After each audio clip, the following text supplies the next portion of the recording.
സുനിൽ, നമുക്കറിയാം തദ്ദേശ തെരഞ്ഞെടുപ്പാണ് ഏറ്റവും പ്രധാനം. നിയമസഭാ തെരഞ്ഞെടുപ്പ് വരാനിരിക്കുന്നു. അതിന് മുന്നോടിയായുള്ള ഈ തദ്ദേശ തെരഞ്ഞെടുപ്പ് മുന്നണികളെ സംബന്ധിച്ച് എത്രത്തോളം വിലപ്പെട്ടതാണ് എന്ന് എല്ലാവർക്കും അറിയാവുന്നത് തന്നെയാണ്. പ്രാദേശിക വിഷയങ്ങൾ നമുക്കറിയാം, എന്തായാലും അത് ഈ ഒരു ഘടകം തന്നെയാണ്. മറ്റ് എന്തൊക്കെ പ്രധാനപ്പെട്ട ഘടകങ്ങളായിരിക്കും സുനിൽ ഈ തദ്ദേശ തെരഞ്ഞെടുപ്പിൽ പ്രതിഫലിക്കുക? സ്വാഭാവികമായും സമകാലിക കേരള രാഷ്ട്രീയത്തിലുണ്ടായ എല്ലാ സംഭവ വികാസങ്ങളും ആരോപണങ്ങളും ഒക്കെ ഈ വരാനിരിക്കുന്ന തദ്ദേശ തെരഞ്ഞെടുപ്പിലും ഉണ്ടാകും. അത് ഉയർന്നു വരുമെന്ന കാര്യത്തിൽ ഒരു സംശയവും വേണ്ട.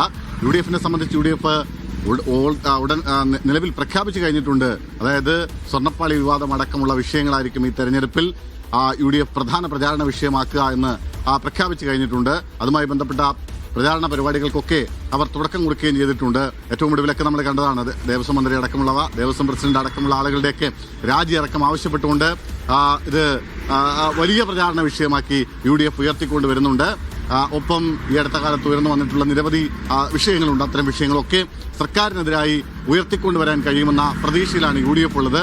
പക്ഷേ ഇപ്പുറത്താവട്ടെ LDF ആവട്ടെ, LDF കുറെ കൂടി ആത്മവിശ്വാസത്തോടു കൂടിയാണ് ഈ തെരഞ്ഞെടുപ്പിനെ അഭിമുഖീകരിക്കുന്നത്.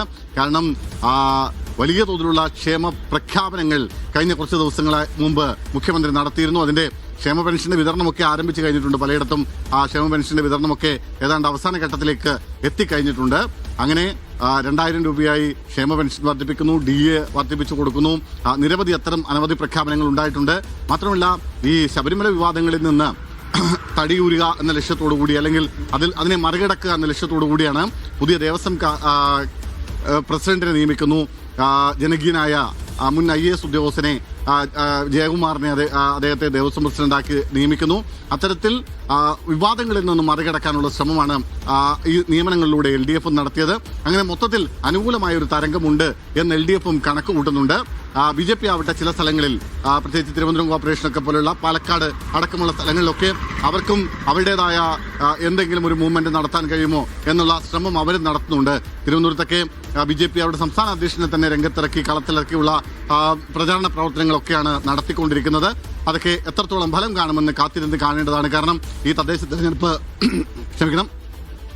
തെരഞ്ഞെടുപ്പ് എന്ന് പറയുന്നത് സ്വാഭാവികമായും നേരത്തെ അമൃത സൂചിപ്പിച്ചതുപോലെ വരാനിരിക്കുന്ന നിയമസഭാ തെരഞ്ഞെടുപ്പിന്റെ ഒരു സാമ്പിൾ വെടിക്കെട്ടായി പരിഗണിക്കുന്ന തെരഞ്ഞെടുപ്പാണ്. സ്വാഭാവികമായും ജനങ്ങളുടെ മനസ്സ് എങ്ങോട്ടേക്കാണ് എന്ന് വായിച്ചെടുക്കാൻ കഴിയുന്ന, ജനങ്ങൾ എങ്ങോട്ട് ചിന്തിക്കുന്നു എന്ന് വായിച്ചെടുക്കാൻ കഴിയുന്ന ഒരു തെരഞ്ഞെടുപ്പ് പോരാട്ടമാണ് നടക്കാൻ വേണ്ടി പോകുന്നത്. അതുകൊണ്ട് തന്നെ ഇരു മുന്നണികളെയും സംബന്ധിച്ച് അവർക്കൊരു ഒരു ജീവൻ മരണ പോരാട്ടമാണ്. അതുകൊണ്ട് അത്തരത്തിലുള്ള പ്രചാരണ പ്രവർത്തനങ്ങളൊക്കെ ആദ്യഘട്ടം മുതൽ തന്നെ അവർ ആരംഭിച്ചിട്ടുണ്ട്. സാധാരണഗതിയിൽ നിന്ന് വ്യത്യസ്തമായി കോൺഗ്രസ് ഒക്കെ പലയിടങ്ങളിലും നേരത്തെ തന്നെ സ്ഥാനാർത്ഥി പ്രഖ്യാപിക്കാനൊക്കെ കഴിഞ്ഞതൊക്കെ അവരുടെ വലിയ നേട്ടമായി, ഒരു പോസിറ്റീവായി അവർ കണക്കാക്കുന്നുണ്ട്. എന്തായാലും വലിയ ശക്തമായ പോരാട്ടമായിരിക്കും ഇത്തവണ നിയമസഭാ തെരഞ്ഞെടുപ്പിന് മുന്നോടിയായി നടക്കുന്ന ഈ തദ്ദേശ തെരഞ്ഞെടുപ്പിൽ ഉണ്ടാവുക എന്നത് ഉറപ്പാണ്. അതിനുവേണ്ടി അരയും തലയും മുറുക്കി മുന്നണികളും രാഷ്ട്രീയ പാർട്ടികളും ഒക്കെ നേരത്തെ തന്നെ കളത്തിലിറങ്ങിയിട്ടുണ്ട്. എന്തായാലും ഇന്നു മുതൽ തെരഞ്ഞെടുപ്പ് വിജ്ഞാപനം കൂടി പുറത്തിറങ്ങുകയാണ്. തെരഞ്ഞെടുപ്പ് പെരുമാറ്റച്ചട്ടം കൂടി ഇന്നു മുതൽ നിലവിൽ വരികയാണ്.